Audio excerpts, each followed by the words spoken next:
saudara sekalian, masih ketemu dengan saya. Dan hari ini kita akan belajar tentang liturgi baptisan selam. Ya, liturgi baptisan selam. Kita sudah belajar tentang liturgi perjamuan kudus, lalu kemarin kita belajar tentang liturgi penyerahan anak, dan hari ini kita akan belajar tentang liturgi baptisan selam. Nah, contoh liturgi yang saya akan jelaskan ke saudara, saya ambil dari sebuah gereja dengan model yaitu presbyterial sinodal. Ya, ini presbyterial sinodal. Jadi gereja ini nanti saya akan jelaskan memakai liturgi yang baptisan airnya seperti ini. Jadi memang kalau kita boleh lihat di dalam gereja-gereja itu memang setiap gereja pasti punya liturgi masing-masing untuk baptisan airnya. Mungkin gereja karismatik, mungkin gereja lainnya, atau gereja baptis pun, karena baptis itu punya tradisi atau liturgi yang masing-masing. Dan hari ini kita akan belajar sebuah liturgi dari sebuah gereja presbyterial sinodal yang saya ambil, yaitu gereja GSPII. Ya, mari kita akan lihat untuk liturginya. Saya akan share screen terlebih dahulu. Ya, saudara sekalian, untuk gereja ini ternyata memang dalam baptisan air itu memiliki dua versi liturgi baptisan. Nah, nanti kita akan lihat satu persatu, dan sebenarnya saudara juga bisa melakukan analisa dan melakukan evaluasi kritiklah terhadap liturgi gereja ini. Ya, mari kita akan lihat versi pertama yang dipakai. Yang pertama itu pembukaan. Nah, pada bagian pembukaan ini memang biasanya diawali dengan pujian, lalu diawali dengan doa pembukaan. Nah, setelah pujian dan doa pembukaan dilanjutkan dengan nama-nama calon baptisan dibacakan dan diundang untuk maju berdiri menghadap pendeta atau pemimpin di depan. Nah, biasanya seperti itu. Jadi calon-calon baptisan diundang, dibacakan dan diundang maju ke depan. Nah, setelah mereka semua maju ke depan, nah ini bagian selanjutnya itu pengakuan iman dan janji. Nah, di sini pemimpin atau pendeta menyampaikan ke calon-calon baptisan itu. Saudara-saudara calon baptisan, sebelum saudara dibaptiskan, jawablah beberapa pertanyaan ini dengan jujur, disaksikan oleh jemaat Tuhan. Nah, ini disampaikan oleh pemimpin atau pendeta. Nah, mari kita akan lihat pertanyaan pertama. Apakah saudara sungguh percaya Yesus Kristus, Anak Allah, telah mati di salib untuk dosa-dosa saudara dan bangkit kembali memberikan hidup yang kekal? Ya, secara serempak para baptisan akan menjawab. Apa yang dijawab? Ya, saya percaya. Wah, gitu. Dijawab oleh baptisan, calon-calon baptisan. Lalu yang kedua itu, apakah saudara berjanji untuk mengikut dan mengasihi Yesus serta menyerahkan diri untuk mengabdi dan melayani Dia sebagai Tuhan dan Juru Selamat dalam hidup saudara? Ya. Lalu mereka akan sama-sama menjawab, ya, saya berjanji. Dijawab oleh para calon-calon baptisan. Ya, apakah saudara berjanji untuk mengikut, mengasihi Yesus serta menyerahkan diri untuk mengabdi dan melayani Dia sebagai Tuhan dan Juru Selamat dalam hidup saudara? Ya, seperti itu. Nah, yang ketiga, jika demikian, ucapkanlah janji ini di hadapan Tuhan dan jemaat. Ya, apa janjinya?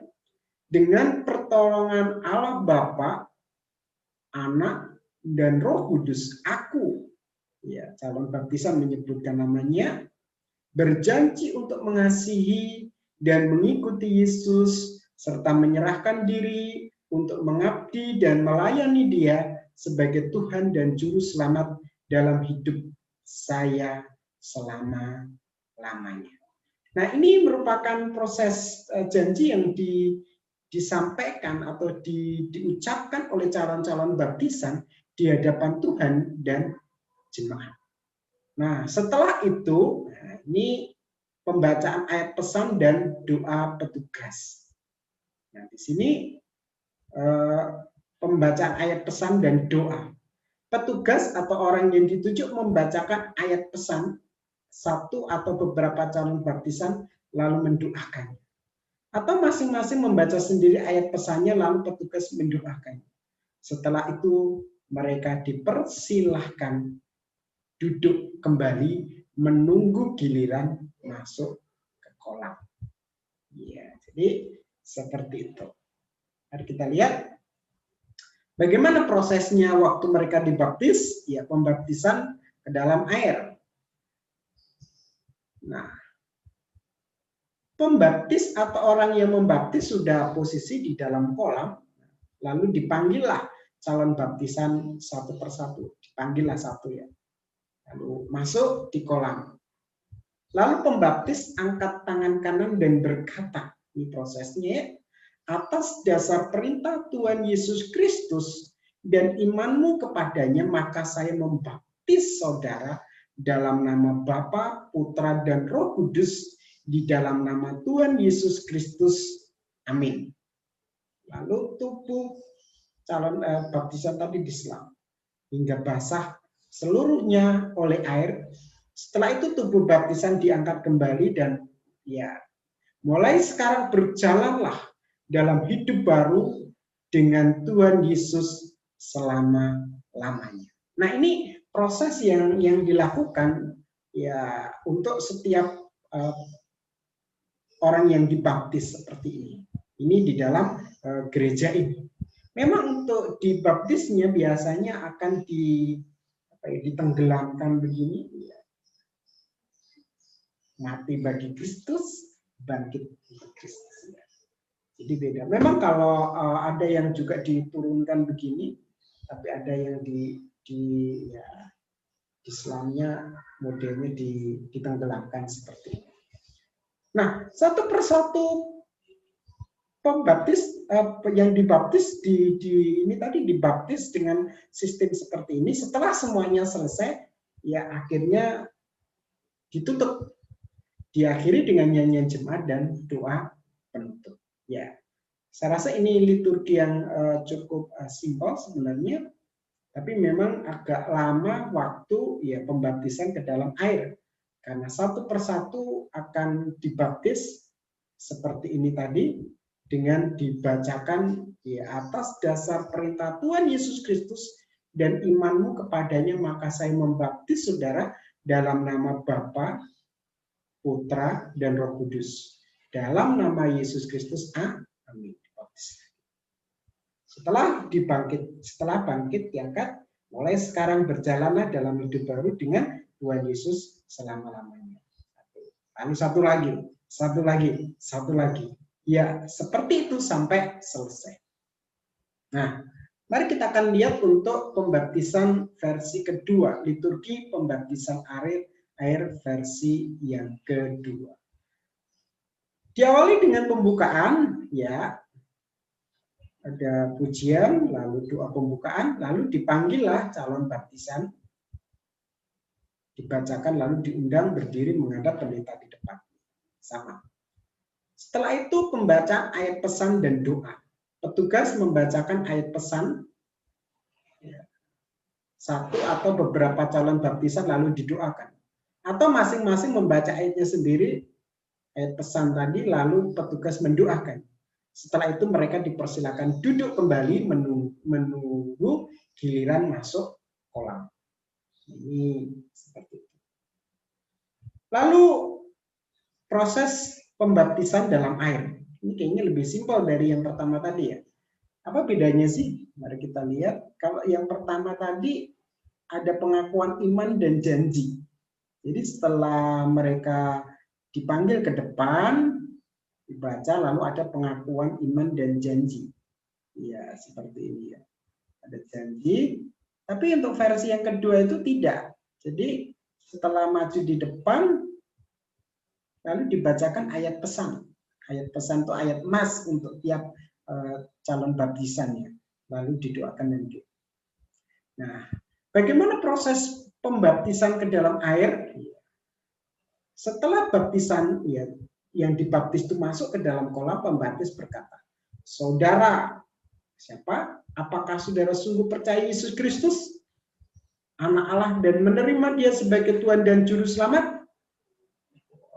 Lalu baptisannya dijawab, ya, saya percaya. Maukah saudara berjanji untuk mengikut dan mengasihi Yesus, menyerahkan diri untuk mengabdi dan melayani Dia seumur hidup?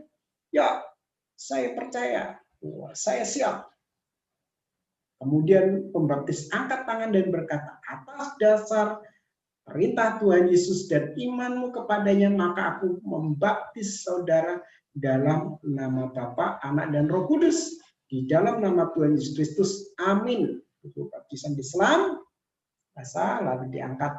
Sekarang berjalanlah dalam hidup baru bersama dengan Tuhan Yesus selama-lamanya. Jadi perbedaannya ada di sini. Jadi kalau janji tadi yang pertama, kita lihat ya, yang pertama ini untuk pengakuan iman dan janji itu diucapkan di depan ya, di depan ya, bukan di dalam kolam baptisan tetapi di depan seperti mimbar ini, kalau ini ya di depan secara bersama-sama. Tapi kalau yang kedua ini untuk pengakuan iman dan janji itu diucapkan pada saat dia dibaptis. Ya, kayaknya lebih ini yang mantap nih gitu. Pada saat itu kan situasinya pasti mendukung ya. Nah, setelah ini yang dibaptis itu di satu persatu dibaptiskan, satu persatu dibaptiskan, ya selesai dan diakhiri dengan penutup. Diakhiri dengan nyanyian jemaat dan doa penutup. Ya, saya rasa itu yang bisa saya sampaikan, saudara sekalian. Jadi pada umumnya kita lihat bahwa ada poin-poin penting di dalam baptisan, liturgi baptisan. Yang pertama memang ya pembukaan, kita mengenal siapa yang akan dibaptis. Lalu yang kedua ada pengakuan iman dan janji.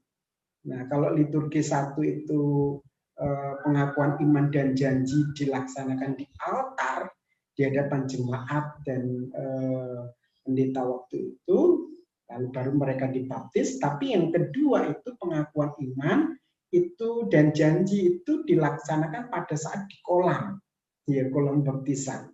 Sehingga memang mungkin situasi kondisinya yang mungkin lebih ini ya, lebih apa istilahnya itu lebih kusuk gitu. Nah, setelah itu selesai. Ya, itu simpel sekali untuk liturgi ini. Mungkin untuk gereja-gereja tertentu liturginya akan lebih panjang dan lebih ribet mungkin ya. Tidak seperti ini. Sehingga memang setiap gereja punya bentuk liturgi masing-masing. Ya, saya rasa itu yang saya bisa sampaikan untuk liturgi baptisan air. Ya, saya rasa itu. Terima kasih banyak. Tuhan Yesus memberkati saudara sekalian. Amin.